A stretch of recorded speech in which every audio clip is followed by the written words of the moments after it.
विदेशी बहू।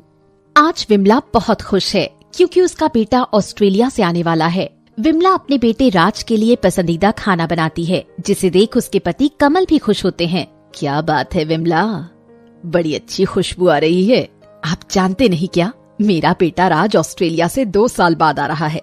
आज उसकी ही पसंद का खाना बना रही हूँ। अरे ये तो बताओ कि तुम बना क्या रही हो। अरे भाई हमें भी तो पता चले।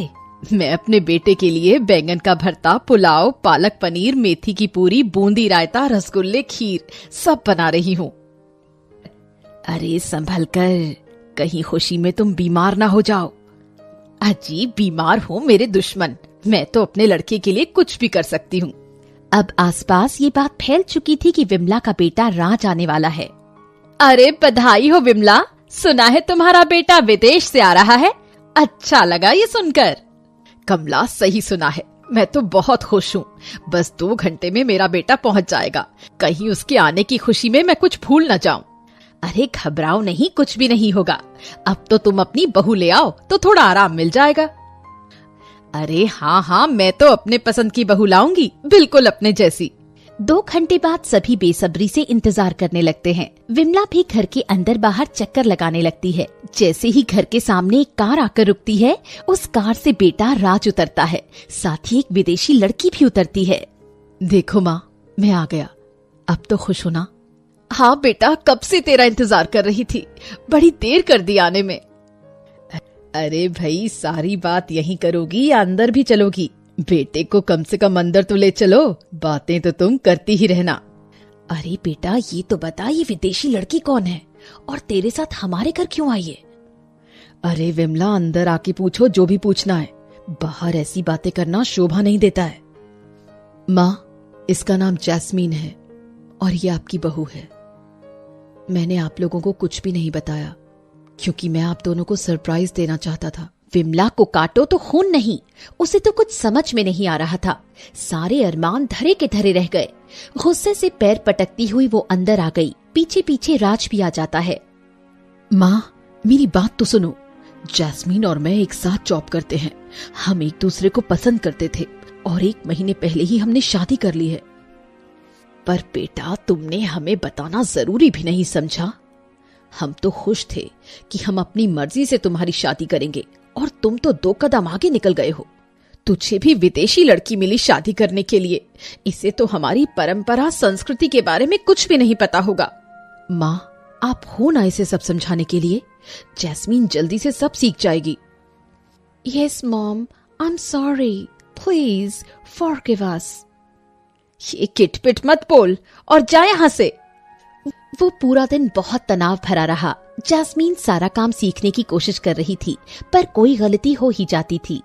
हे भगवान, तूने ये आटे में इतना ज्यादा पानी क्यों डाल दिया? अब रोटी कैसे बनेगी? सब्जी में भी नमक ज्यादा है। मेरे बेटे की मत मारी गई थी जो इसे उठा लाया है। बेचारी कोशिश तो कर रही है, उससे प्यार से बोलोगी तो सब सही हो जाएगा। तुम ही बोलो प्यार से, मुझसे ना होगा, समझे? पापा जी, आई एम सॉरी, मैं कोशिश कर रहा हूँ पर सब बिगड़ गया। इसे तो हिंदी बोलना भी नहीं आता, घर क्या खाक संभालेगी? Mummy ji, I will learn Hindi very fast. Jasmine अकेले में दुखी हो जाती है। उसकी कोशिश के बाद भी विमला खुश नहीं होती है। उसे समझ में नहीं आ रहा था कि वो क्या करे। तुम टेंशन ना लो Jasmine, everything will be all right सून।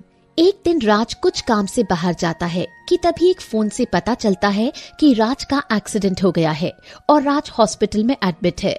विमला, कमल और जैस्मीन घबरा जाते हैं और सब हॉस्पिटल पहुंच जाते हैं, जहां राज बेहोश रहता है। ये सब इसके कारण हुआ है। मेरा बच्चा अच्छा खासा घर से बाहर निकला था, इसकी नजर लग गई थी। डोंट से दैट, मैं भी राज से प्यार करती हूँ, मैंने कुछ नहीं किया। ये तुम क्या बोले जा रही हो? बेचारी को दोष देना बंद करो। बधाई हो, राज को होश आ गया। इस लड़की को मेरे बेटे से दूर रखो, इसी के कारण उसकी ऐसी हालत हुई है। माँ, जैस्मीन कहाँ है? मुझे उससे मिलना है, वो भी तो परेशान होगी, उसे बुलाओ ना। तुम ठीक तो हो ना राज? मैं तो यही हूँ। कोई भी परेशानी या जरूरत हो तो मुझे बुला लेना। राज पूरे 5 दिन हॉस्पिटल में एडमिट रहता है। ऐसे समय में जैस्मीन पूरी सेवा करती है, पूरे समय हॉस्पिटल में ही रहती है, जिस वजह से राज की सेहत में सुधार होने लगता है। देखो विमला, हमारी विदेशी बहू के कारण ही राज जल्दी ठीक हो पाया है। दिन रात उसने राज की सेवा की है। आप सही कहते हो, मैंने भी देखा है। जैस्मीन रात रात भर जागकर राज की सेवा करती रहती है। घर जाने के बाद भी जैस्मीन सभी की सेवा करती है। घर के हर काम पूरी लगन और मेहनत के साथ करती है। आज मैं तुमसे बहुत खुश हूँ जैस्मीन, तुमने हम सभी का पूरा ध्यान रखा है। पर माँ तो अभी भी नाराज है। मैं समझ नहीं पा रही हूँ, आखिर मैं उनके लिए क्या करूँ। मुझे माफ कर दो जैस्मीन, मैंने तुम्हें गलत समझा। तुमने अपने सारे फर्ज निभाए और पूरे घर को संभाला है। अब मुझे तुमसे कोई शिकायत नहीं। तुमने विदेशी होते हुए भी हमारी परंपरा और संस्कृति का पूरा ख्याल रखा है। विमला सही कह रही है बेटी, तुम दोनों सदा खुश रहो। आप क्यों माफी मांग रही हैं माँ? मेरी खुशनसीबी है कि मुझे आप लोगों का प्यार मिला। और हाँ देखिए तो मुझे हिंदी बोलना भी अच्छे से आ गया है। उसकी बातें सुनकर घर के सभी लोग हंसने लगते हैं और जल्द ही राज भी ठीक हो जाता है।